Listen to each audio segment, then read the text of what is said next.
You're about to listen to the Complete Developer Podcast, the podcast by coders, for coders, about all aspects of life as a developer.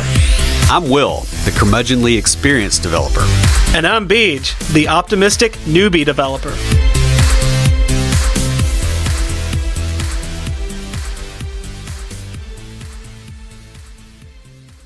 Welcome to another episode of Complete Developer Podcast.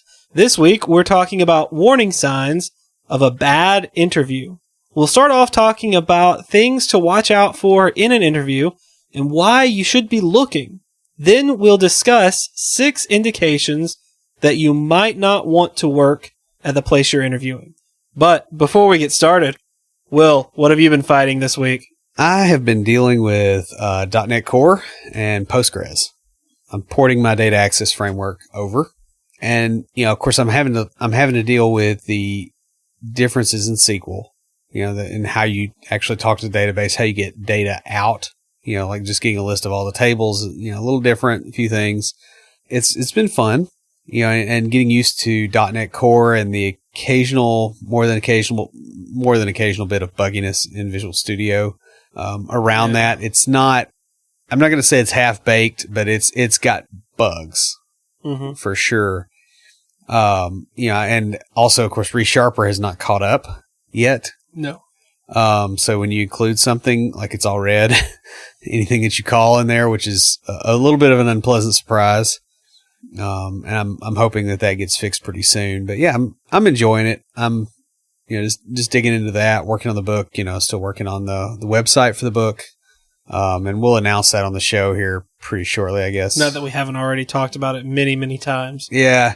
I guess, probably by the time this comes out, actually, we'll probably have an insert somewhere in the show for an actual advertisement. We're pre-recording. So how about you? Well, speaking of pre-recording, this is coming out several weeks after the fact, but Visual Studio Code just sent out a recent update. And I'm kind of enjoying the new tabs feature. I can now have multiple views with tabs in each view per instance of VS Code. I'm just concerned that they're going to make it too heavy to be an effective code editor, which is an issue for my crap top. But once you get a real machine, let's say my work machine, that wouldn't matter at all. So yeah. And eventually you'll get a better home machine. That's true. That's true. That is on my list of things to do. It is a bit further down because what I have now is functional and, with a little bit of stretching can get the job done. Yeah. So I've been learning some Angular material design recently at work. I was talking with one of the front-end developers we have on our team about why he likes it, and really I'm becoming a fan too. One of my favorite things is the flexible grid system and how it's responsive.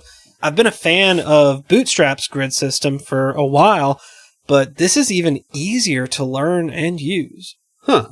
Yeah, and you don't have to have like a million class names. Yeah, that is one of the things that irritates me about Bootstrap, because you got to do it for each resolution and then all these different other things depending on what you're doing. And yeah. And this is actually easier than that. So something that you might want to look into if you're interested in doing any front end stuff. On a more personal note, I have been apartment hunting recently, so I can move closer to Will because that's my only well, in a way, it is to move closer to Will, but also closer to work. I want to get far enough out of town to where you can afford it. And you're not in the ghetto. Yes. I was going to say, to where a 1-bedroom apartment doesn't cost 3 times as much as a 3-bedroom apartment used to cost 6 years ago. Yeah. I remember when you and I were back in college. Which was more than 6 years ago. Yes. But when we were looking for an apartment, all the places we looked at, there were several different options. Like $700 a month for a 2-bedroom or something. Yeah. Or less. When my sister and I were living together while she was in college, just a few years ago, it was about the same, like $745 for a 2-bedroom. Yeah. I mean, but the other thing is there were several options available when you went to a place. now, because there are so many people moving into Nashville and renting, that if I want options, I'm going to have to wait until January. And this is July. Yeah. That we're recording this. Yeah, you pretty much have to get a place and then start looking for a place with options. Yes. Yeah. So I did find one place that I really like. I think I told you about this this weekend, but I just have to wait until I get paid. Now you don't just put down an application fee. You have to put down a non-refundable reservation fee that is about like a third of your rent. Because for some reason they think that if you decide not to move in, they won't be able to fill the spot. Really? Yeah. They won't be able to fill it as quickly. They'll be able to fill it just as quickly. The thing is, like, you've reserved it for, say, a third of a month before they figure out that, you're not going to come. And that gets them paid regardless. Yeah, that's true. And it's a nice upsell because then, hey, if you don't move in and we're still getting people to want to rent and pay the fee and they still don't ever move in, like, that's zero maintenance. That's very true. I mean, it's true. It's just, I don't like what the rental economy has become in Nashville right now. And housing's the same way right now. Yeah. Because I've looked at lots and stuff because we're kind of talking about maybe in the next few years actually buying a piece of land and building the house we want on it. I think that's a great idea. It's what I want to do eventually. Of course, my house will basically look like a TARDIS stuck in a mound of dirt. But then again, I'm into the Earthship houses and yeah, because there's a few things I want that I don't have, and one of those is enough room around the house. Like right now, I literally have to walk through my neighbor's yard to get to my backyard from my front door. I know, I've walked your dogs. Yeah, and like the air conditioners are in an easement. It's way too tight. And so, we want to do that, but the market's overheated. So I'm hoping that the bubble pops before too long because it won't really hurt me that much. And then I can buy a property at a low price and I can wait for the market to heat back up and then, be building the house, sell this one when the market's overheated and move. Speaking of homes, I have something for the home for IoTs. So let's go ahead and roll the music.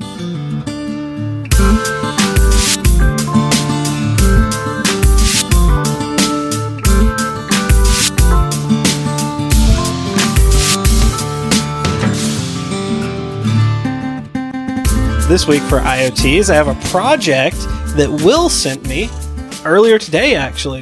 This is Home VPN, or Virtual Private Network, with a Raspberry Pi. Now, we've discussed this a little bit before, but one of the very first projects I did with my Raspberry Pi was to build, or attempt to build, a VPN. Of course, I didn't have this tutorial, and well, it was an interesting experiment that ended with me reinstalling Raspbian OS. So is that kind of party? Oh yeah. That's another story for another time, though. This is a tutorial that, like I said, Will sent to me that walks you through setting up Pi VPN, which I don't know if they had back when I got my Raspberry Pi 2, but I looked at it, and it's basically a Raspberry Pi version of OpenVPN, which I have used before. To connect here. Yes, exactly. BJ is the only person other than me that has a VPN connection to my house. Yeah. And it's basically a great way to play around with networking and setting up a VPN on a system that isn't expensive. Yeah. I mean, you can get a Raspberry Pi 2 for $25, $35. I think since the 3 came out, the price has gone down. The process is actually really simple. The Pi VPN has an installer, just kind of a sudo apt-get, and then you run the installer to set itself up for you. You put in your configurations. I was able to follow along with this tutorial and set one up at home, within about an hour. Wow. Yeah. And that was like testing and everything. So the hardware you need is obviously a Raspberry Pi 2 or 3. An Ethernet cable. One thing they point out is not to use a Wi-Fi dongle. You'll lose connectivity. Yes, you will. You'll also need a keyboard, mouse, and a screen for getting it set up. Of course, once it's set up, you can basically do it headless. So, and then the software is just the Raspbian OS and the Pi VPN.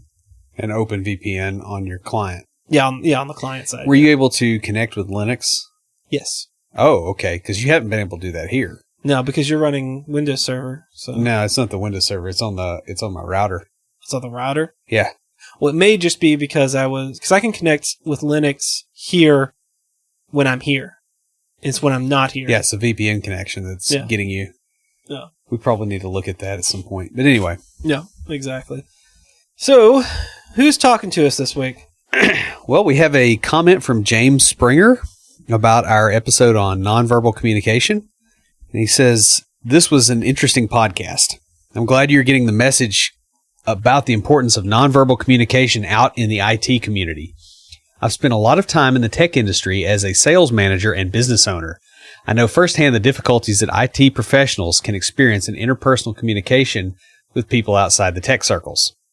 That said, most individuals, regardless of their vocation, have little or no cognitive understanding of nonverbal communication, which, based on your research, I'm sure you're well aware.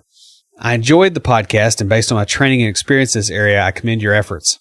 Nonverbal communication is a vast and varied subject. You did a nice job of expressing your information while emphasizing that it was not exhaustive.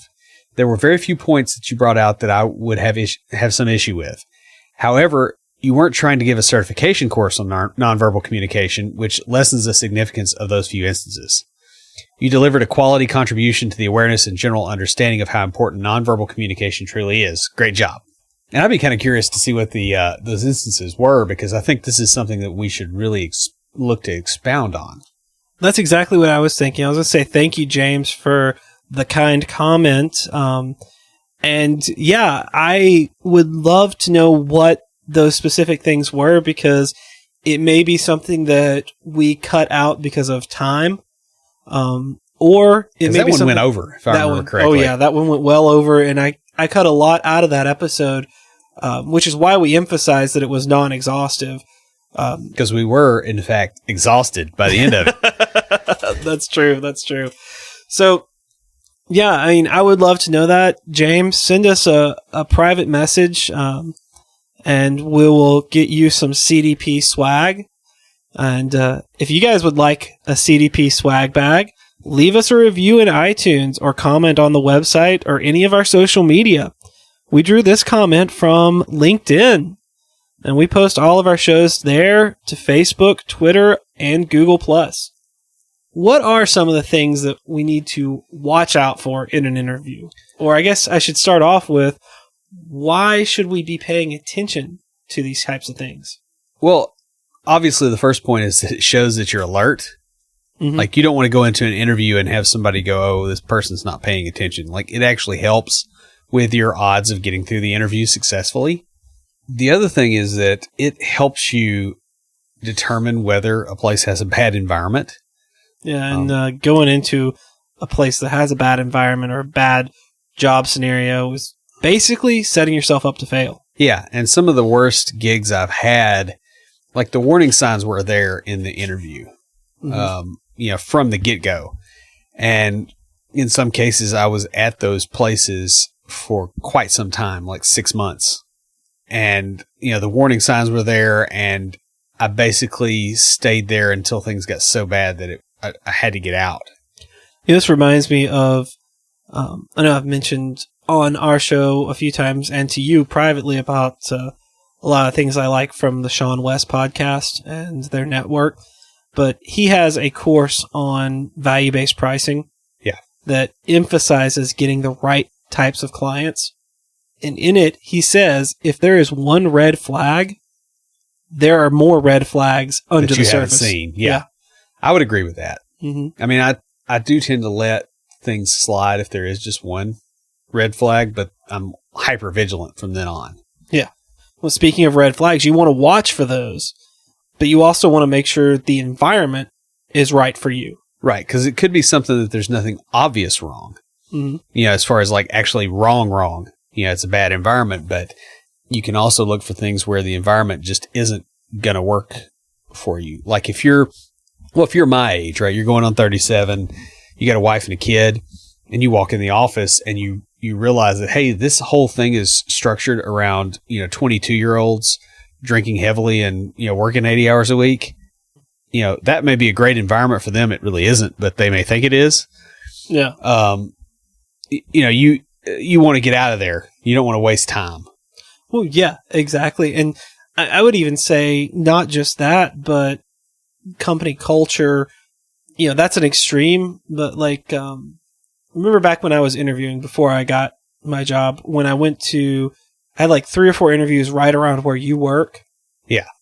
I had one that was would have been a great fit.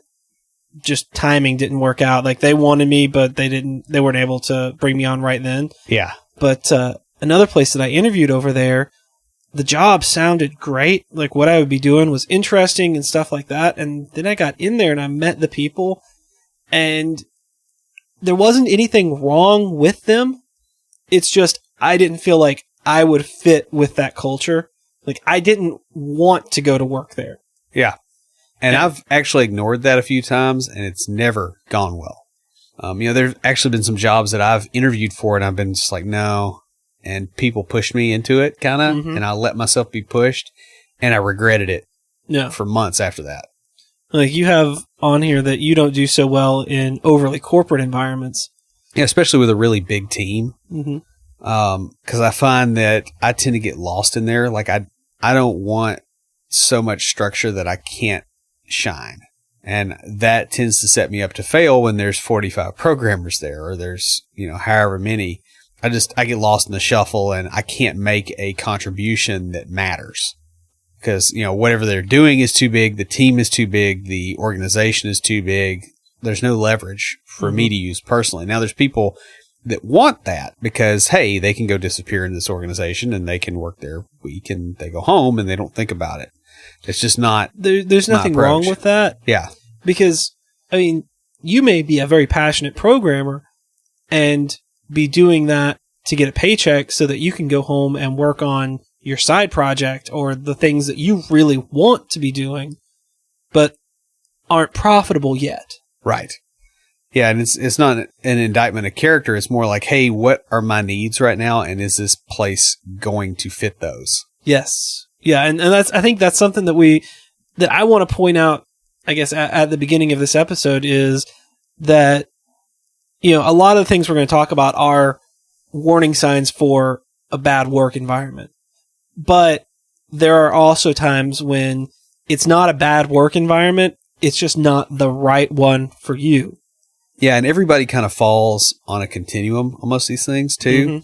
It's one of those things where the opposite of crazy is still crazy. Yeah. You just got to figure out which crazy you're more comfortable being close to. It's like I feel like I could work in a more corporate environment than you could. Yeah. Because of my background in like a lot of hospitals, which are very corporate and stuff like that. And I can do it. I just don't enjoy it. Yeah. I guess what I'm saying is I could enjoy it more than you would because I can flourish in a large group. Yeah. Whereas I'm more of a squad level person, not a battalion level. Yeah, exactly. Yeah, that's a great way of putting it. That's true. Also, you want to build a repertoire of useful questions to ask to learn about the environment. Yeah, because you want to get practiced at being able to suss these things out during an interview because this is not the only interview you're going to be in. So if you're used to being able to find these things, you're better off than somebody that isn't. And finally, you want to make sure that your expectations line up with theirs. And that's basically the idea of you're kind of on the same page about what your responsibilities are, what you're going to do, how you're going to be treated.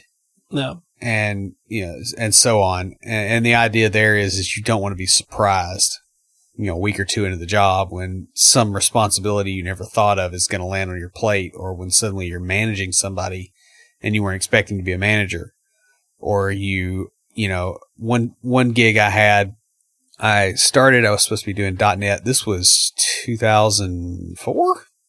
Yeah, it's right before my wife and I started dating. And the company that I went to, the drive was almost an hour from my apartment. and it was through roads that had a whole bunch of construction. I had to wear a suit and tie. And I got there and I was supposed to be doing .NET, and they put me on Access VBA and FoxPro, which was like, dead end career type stuff. And it's like, okay, I'm trying to get my career going. I don't, and those expectations were not communicated to me in the interview. Now, I actually did ask what I would be doing, and I was told something different. And that was a job through a recruiting company, and I left after a week. Because it was that, and they also had a bunch of training for like what their field technicians did, and they still wanted me to wear a suit and tie and then put on a basically environment suit for cleaning up mold. And I wasn't having to clean up mold, but it was like learning how to do it, how to set up all the containment and all that kind of stuff. And you're in line as a programmer doing this, standing next to people that are starting their own company, and that's why they're in this training. It's like you just put me in a situation that is, not only is it the opposite of what I want to do, but you put somebody doing what I want to do, being a business owner, right there by me, and made me go through the motions with them, knowing that I don't have that option. And like after a week, I was like, I'm out. Yeah. So yeah, that was entertaining. It's just better to kind of try to get those things on the table beforehand and at least get some kind of commitment to what your responsibilities are. So, getting into the indications that you might not want to work at this particular company. Yeah, and I kind of broke it down into indications of what's going on and like different categories of things you really need to think about before you jump in. Mm-hmm. Yeah, because some of these, like we said earlier, some of these may not be negatives to you, but they're things that you need to take into consideration and really know, am I okay with this? Yeah, know the wall is there before you slam into it. Yeah, exactly. So the first one is indications of weird business structures. If the interviewer is not your boss, do they know who it is? If not, why not? Yeah, and you'd be surprised how often this happens, where they can't give you a straight answer.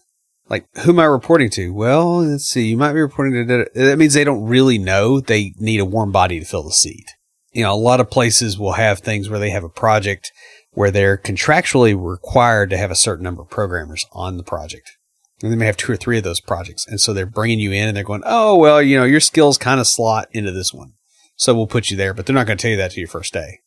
And that's a really weird, it's just not a good situation. You're kind of you're filler. You're you're cannon fodder in a situation. You don't want to be there. The job I have now, they brought me on for a very specific position. They were looking for a .NET programmer that had Angular experience. When I interviewed, I was told, they didn't give me the details of the project I'd be on, obviously, but I was basically told, this is what we're looking for. This is what you're going to be doing. Of course, I was thinking, well, this is what I have been doing, and this is what I want to be doing. Yeah. So, also, is the interviewer aware of what you'll actually be doing? Speaking of that, yeah. This may or may not be bad, as a lot of places screen with HR first, but it does kind of tell you a lot about what's going on in the company. Yeah, because if they're screening with HR, they're big. And a lot of times you'll go into a building and you'll interview with somebody and you don't really know how big their company actually is, because it's like, okay, well, they have a small office. Well, this happens to be their Nashville office. Mm-hmm. And their office in Kazakhstan is huge. You don't know that. Like that gives you indications as to the size of the company, how well organized the company is, those kind of things. The other thing is, if the person that's interviewing you is not an HR screener and they don't understand programming, you need to be figuring out why that is. Because you're kind of in unknown territory. You need to get to first order ignorant as fast as you can. Exactly. And this is one area that going through a recruiter does help some with, because a lot of companies will use the recruiting agency to do their HR screening. Yes. And so when you go in through a recruiter, you're going to be talking to someone. Generally, what I have experienced is I will meet with a manager and then a few of the senior devs. That's been the typical thing. Some of the smaller companies I interviewed at initially, I actually met with the owners. Yeah. And where I'm working, Yeah. that's the way it worked. I started off getting interviewed with he who shall not be named and one of the owners of the company. And then I went in and talked to one of the other owners and got interviewed again. And it quickly shifted from computer science to biochem, which I was rusty as all get out on. But thankfully, it was a reasonable conversation, not a biochem person like drilling me, because that would have been bad. Yeah. And then I, went around and met two of the other owners on the way out. And so you'll get that kind of structure. Another one that I've seen a lot of is what I like to call a mob interview. And that's where you have the entire development team in the room with you for the interview. And like you got 5 or 6 people and you have to like try to figure out who's the good cop and who's the bad cop. And you'll have 1 or 2 people that just absolutely rake you over the coals and 1 or 2 that are really nice. And what's really weird is when they switch it up. Yeah. Halfway through. And they're not meaning to. It's just you win over the ones that are raking you over the coals, and the ones that were being nice to you feel like, oh, well, I gotta sound like I didn't rubber stamp this guy. Yeah. Yeah, I've seen that dynamic a few times, and it's actually kind of fun. I like that a lot. Like, I know that really sounds sadistic. No, I interviewed at a place that they hadn't made me an offer yet when I took the offer where I'm at, but I really liked it because the oldest of the senior devs in there, he was just really just hammering the questions out. And when I told him I couldn't remember the method call, but then described how to do a bubble search to him, all of a sudden he became my biggest advocate. Yeah. And like when anyone else would ask a question and I would just be like, I would stumble over it or pause for a moment, he would reword the question. Well, you and I have been doing the Code Newbies thing. We've had 3 of the meetups, and you can tell which people are on the cusp of getting a job when you talk to them because of the way they word things and all that. And so you're looking for the interviewers that are looking for that. Yes. And so it really does tell a lot. And also if they're, unstructured, you can kind of tell during the interview. And if the person interviewing you can't describe their clients effectively, like they don't quite know what's going on, that indicates some organizational problems, like either with their onboarding process or something. Unless it's a very new HR person, in which case they really shouldn't be doing the interview. Yeah, that's like true. if they can't go, oh yeah, our primary clients are da-da-da-da, and they do this, that's a bad sign. It's not a red flag, it's a yellow flag. It's like, okay, if I see another one of these, I got to figure out why and really dig into it. But you probably should start digging anyway. Now, next are indications of burnout-inducing conditions. This is the work hard, play hard. Yeah, and I've heard this phrase a lot. In fact, the job that would have been the worst if I'd been there a little bit longer, but it was the second worst because I wasn't there as long, that was one of the things that they drilled on that interview. And I discovered what that actually meant. It meant that the executives played hard and the workers worked hard. I think the shortest week I ever had there was 65 hours. Like I was able to not work for several months after that and just be totally fine because I'd billed so many hours. And it was, it created a great deal of burnout. So if you hear that kind of can be an indication. Sometimes it's not. Like legitimately, sometimes you'll go to places and all the employees there, like they play laser tag or something on the weekends, and like they legitimately do play hard. But you need to ask what that means because it might not mean what it sounds like. Yeah, I mean, I would say this is a yellow flag. Yeah, it's she's got a great personality of interviewing. Yes, because some people don't realize what that can indicate. Yeah. Yeah, it really is. I mean, and they're really hoping that you're the person that doesn't realize that. I have been in interviews where they said that, and I asked, I'm like, what does that mean? Yeah.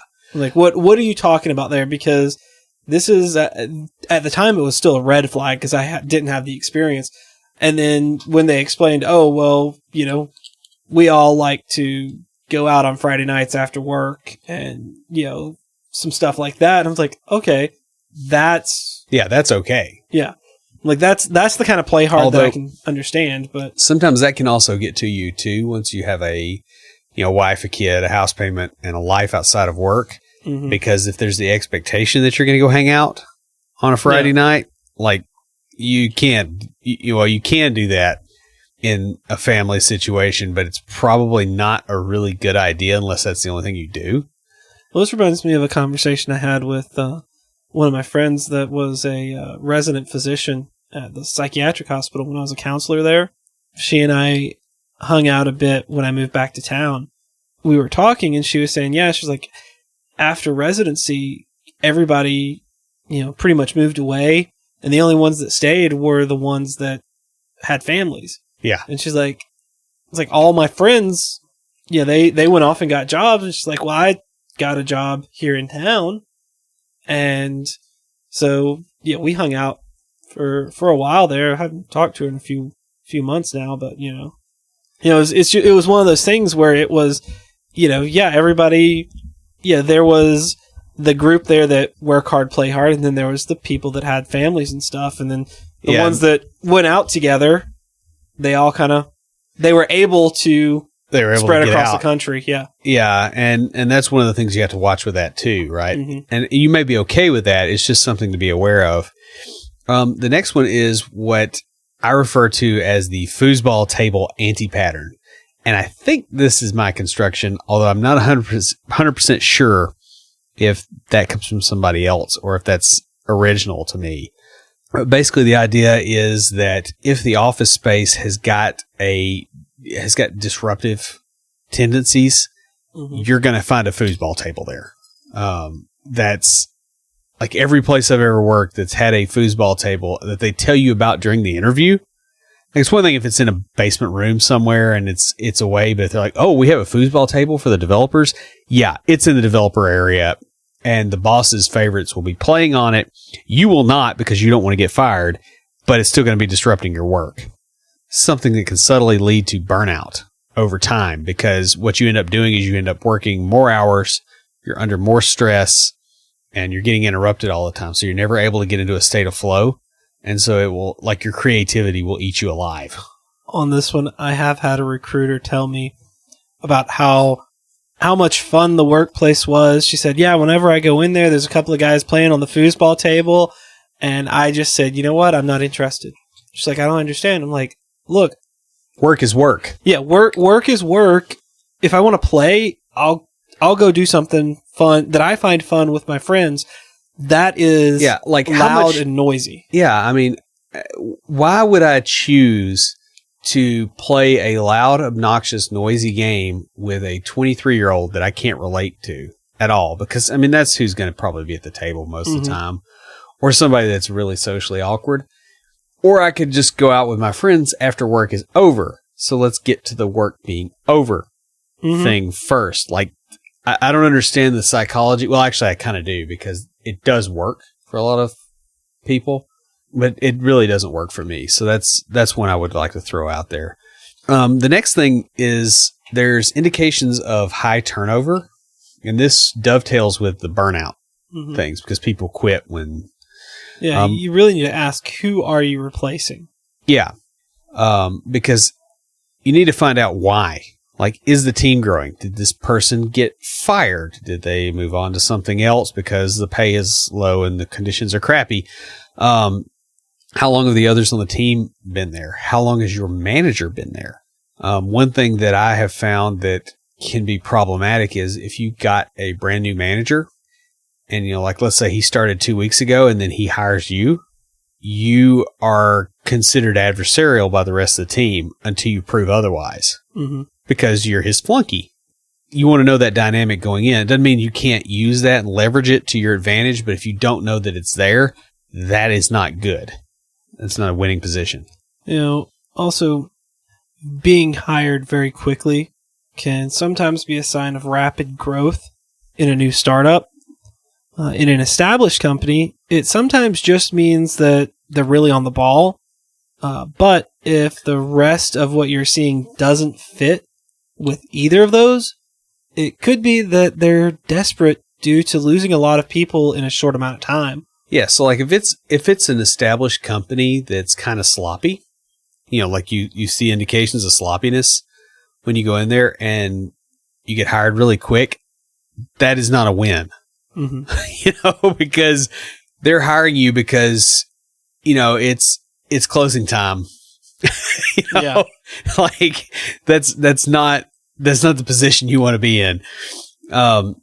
Another thing I like to do, if the company looks like it might be a startup that's growing really quick or an established company that I can't figure out what's going on, is I try to get there early and I go to the bathroom. And the reason I do this is because in the stall, you will find toilet paper. And that toilet paper tells you a lot about the health of the company, believe it or not, because that's one of the first things that gets cut when a company is having financial difficulties. Because think about what you do with toilet paper. The assumption is nobody cares and nobody notices. That's probably one of the few things as an outsider that you can get to an indicator for.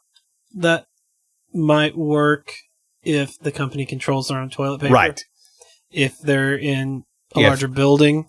Yeah. But even then, to some degree, it does as well, right? Because that tells you what kind of space they're capable of leasing. There is that, but you also have it's a secondary indicator. Yeah, that's a good way of putting it. Like if it's nice, it tells you nothing. Mm-hmm.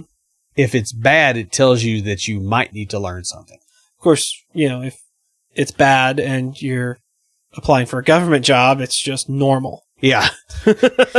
Yeah, this works more with private sector because that's what I've been in. Yeah. I try to stay away from government as a rule. In all things. I'm pretty libertarian in that regard.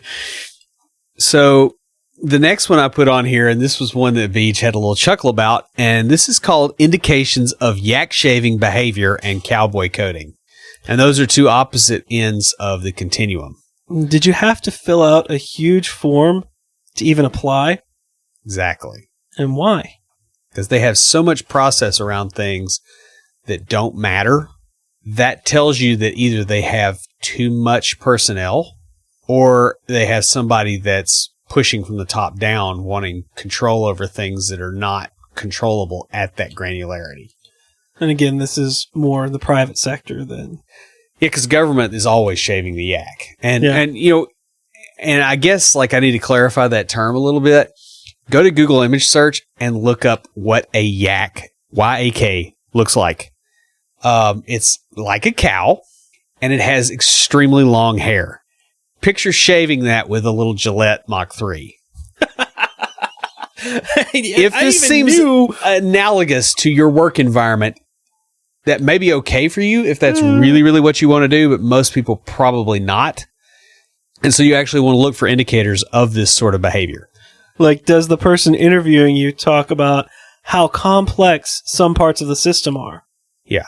Or is that reasonable, or is it possible that things are that way because they over-design? Yeah, and I've seen places that will brag about stuff that's like, oh yeah, this is really complex. And it's like, well, what does it do? Well, it reads text out of a database and puts it on a web page. Why is that complex? What are you doing with the text? Well, see, we have this massive architecture, and we put it over we make it XML RPC call, and we can pass it, by that. We can pass it by, sockets, and we can pass it by web services, and we can pass it like 15 different ways. And they can go in this other thing that, validates it. Like, I've had this conversation before over, it sounded exactly like that. And you do not want to be there more than likely, unless you have an unhealthy love of complexity. And we know people that do. Yeah. They import, I'm trying to remember what the root Java namespace is. Sorry. My brain just went bad. And that's why I call it yak shaving behavior. And so, and this will also happen if they mention anything about how old and crufty the system is. You need to explore why that is, because you're going to be shaving that yak at some point, or you're going to be staying there looking at said yak and not being able to shave it. Also, is the interviewer late? Do they look harried?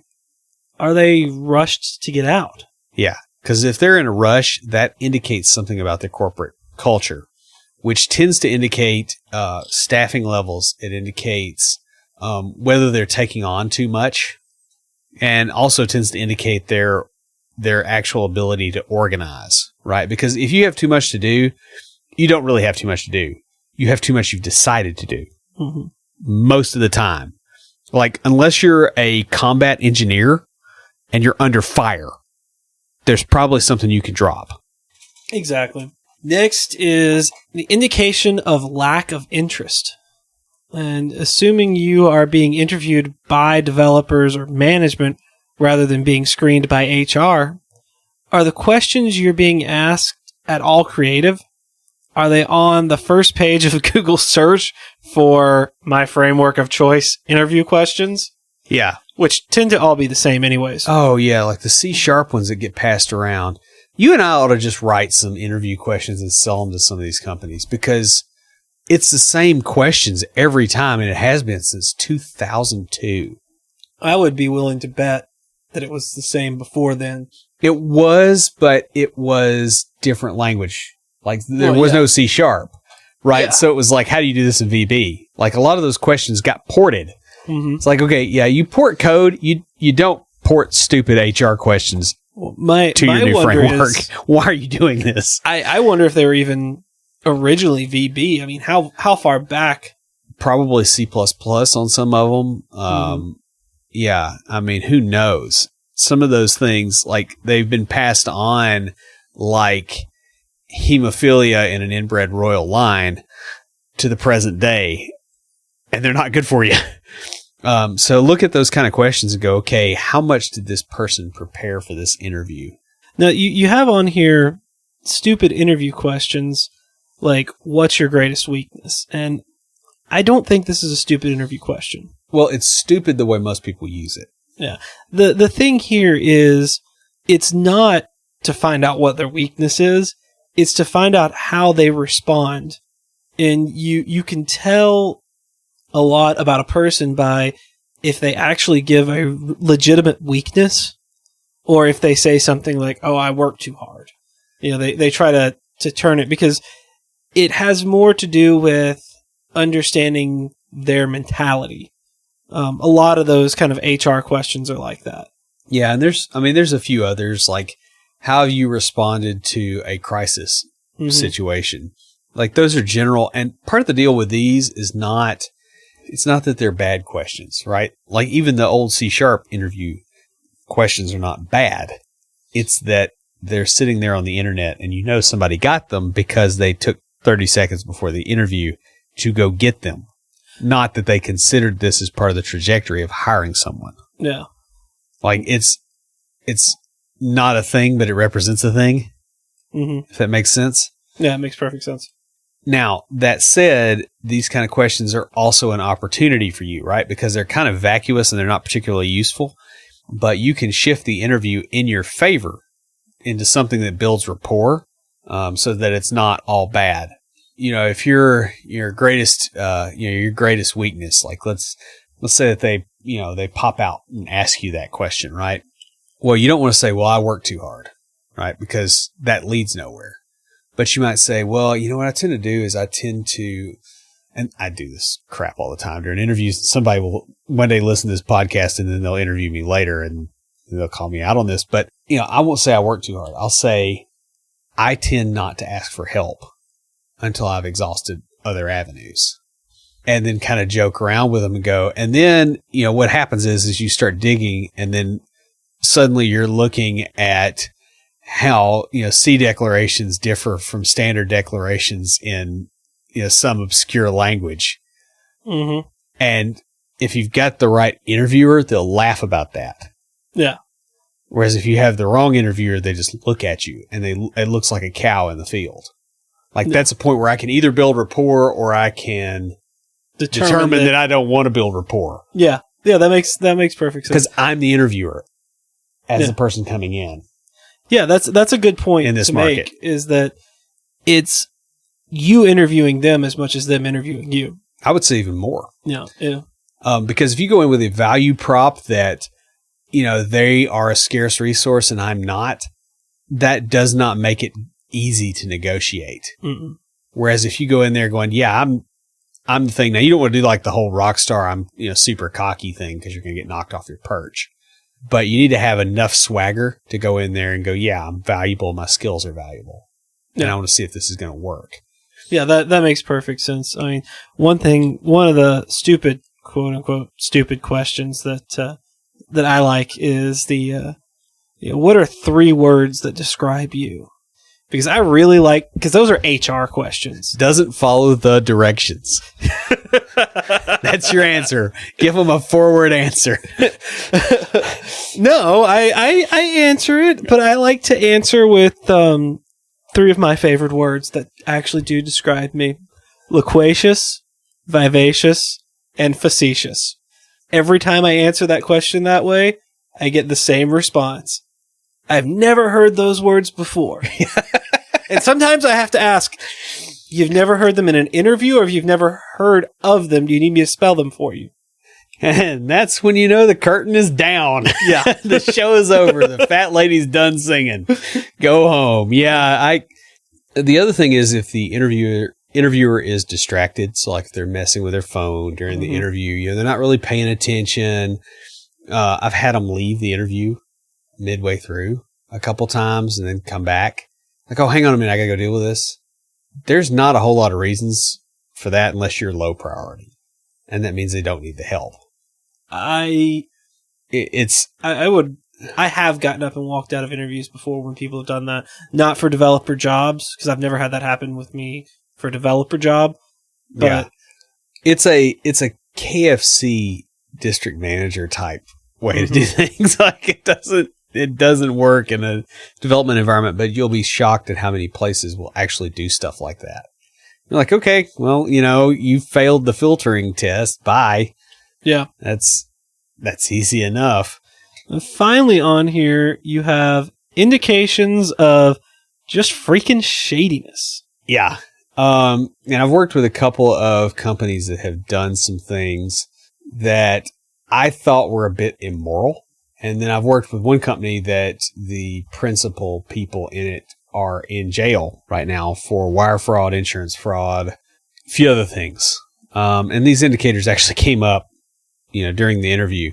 So like the biggest one, especially for people that are kind of junior devs and they're not as confident, is like, do they ask you questions that are illegal to ask during an interview?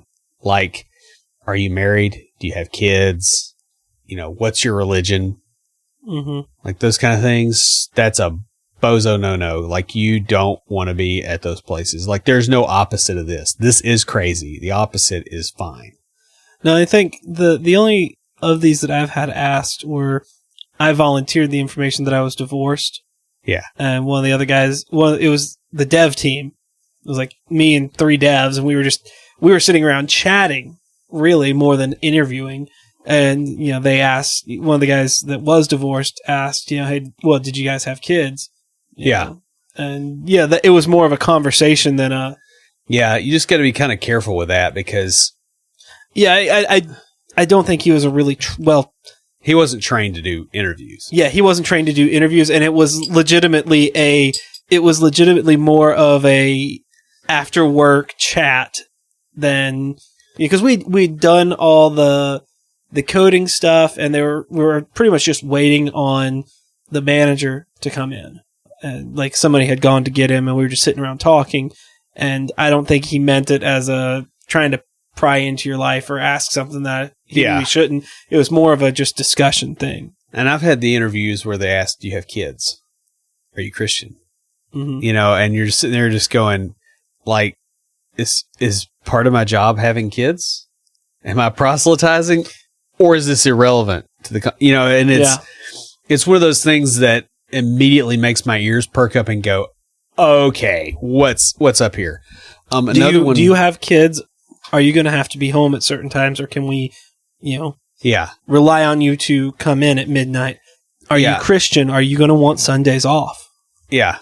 Or alternatively, are you, because that also a lot of times indicates for some employers that you'll fall in line with a lot of things that they do. Like I've been in companies where there was like some really awkward religious activity, like you have somebody praying at lunch in a group and they're from a sect of Christianity that you're like, I don't have any background in this. And bear in mind, I grew up Fundamentalist Church of Christ. So like, there's not a whole lot that puts me off, but I've had that happen and it was just really strange. Well, I will tell you one corporate job that I had in sales when we had a district meeting and they prayed before we had lunch, that freaked me out. Yeah, I don't really have a problem with that necessarily, but it's a thing that, like, there were other problems with the organization. I would say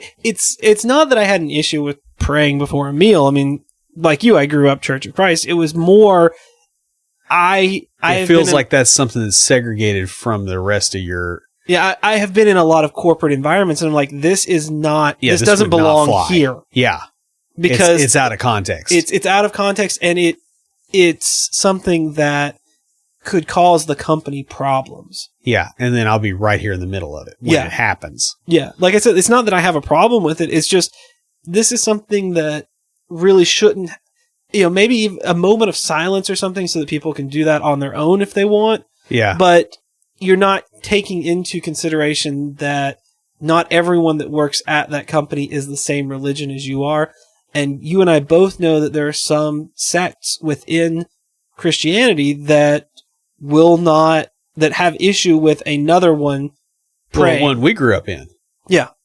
Like if you were out far enough in the sticks, that wasn't okay. Mm-hmm. You don't have a Baptist praying. Yeah. Because, they have instrumental music. Yeah. And it's not okay.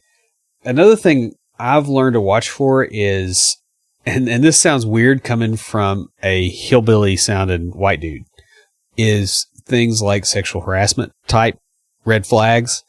And obviously they probably aren't going to sexually harass you. I don't know about you, but I mean, come on. Yeah, that's, like in an interview, you're probably not going to be the target. No, that's true. Especially not for a, corporate type deal, but you will sometimes see behavior towards other, between employees, from management to employees, from employees to management, that is bordering on that. And that usually the thing is like you've got different comfort levels with different amounts of behavior, and that's fine. But you also need to be thinking, okay, is this behavior a template for something that I want to be around? Because it tells you that these people have very poor boundaries. Mm-hmm. Like, this is a pre-indicator for other problems. Another one that comes up is like if you see like strong disagreements and arguing among the team when you're sitting in the interview room, it's like, look, they're here with a stranger and they're doing this. They're here with a stranger and they're looking, and this guy's looking down her shirt when she leans over to get a pencil or something. It's like, watch for those things because they really indicate a skeeziness that you don't want to be involved with. Also, are the people in the interview able to articulate how they get revenue? Because I worked at a company that wasn't really articulated very well. And turned out there were some pretty good reasons for that. And part of it was because they were doing a few shady things on the side, and you want to look for that. You want to go, okay, how is the money coming in to the system, and how does the money go out? Because if you don't have that, you don't have a business. Mm-hmm. You don't have a charity either, right? Like, you don't have a government entity. Like, if you don't know how the money comes in and the money goes out, there's something wrong. Yeah. And, right. It's either a very disconnected group that has no power and is hiring you and you're going to get downsized in a couple of months, or they don't know how the organization works and they're just kind of there as puppets, or they're lying about how the organization works. And you're going to find that you go in there and one of your job requirements is to, bulk send spam or something like that. I mean, you just don't even know. Mm-hmm. Also, is there a general mismatch between the environment and the type of customer they serve? For instance, if the place is a bit dirty, broken down looking, and they say that they write software for banks, lawyers, or some other expensive clientele, you really ought to be paying attention to what's really going on there. Yeah. Because it may be that they do, but they're an outsourcing provider. Mm-hmm. And they just, they lower the rates. So you could be working at the company that's hiring them and getting paid double for the same work, but you're working at the cheap outsourcer. Mm-hmm. It could also be a case where, we make software for banks, but none of them have ever bought it. Yeah. And we're kind of running out of capital. We're hoping for, a Hail Mary, and that's why you're coming in. Like, it's okay if that's really what you want to do and that's the risk profile that you want to have. But when you have like your wife's pregnant and you've already got a kid and, your dog has got cancer or something and you got a house payment and all these other things on top of it, that may not really be where you want to be. No, and it's like you said, if that is something that you're willing to do, that needs to be stated up front. Yeah. If it's stated up front, hey, this is the situation, this is what we're bringing you on for. Yeah. That's one thing. That makes the company a lot less skeezy and more, hey, they're really trying to build themselves up. Whereas if they don't tell you that until you get in there, or you figure it out on your own and question them about it and they finally fess up, that is a situation you need to seriously consider. I worked at a company that gave me indications. They're like, oh yeah, you'll be doing industrial software and all this stuff. Well, they had a nice work area, but their work area seated like 6 or 7 and there were like 14 people in there. It was a sweatshop and they had lied to their client and told them stuff was done when it wasn't started, it wasn't spec'd. There were indications of that during the interview. One of the things was the work hard, play hard thing. But another thing was, hey, our staffing levels and what we have to have to staff for our clients for the work that we're doing doesn't match what the actual seating in the building is. And, that in retrospect is very obvious, but it wasn't, in the interview. Yeah. That's how I learned this point. That makes good sense. That pretty much wraps it up for this episode. Before we close it out, Will, what do you have for us this week for Tricks of the Trade? Well, and this is going to sound a little bit dark, actually strangely dark for me.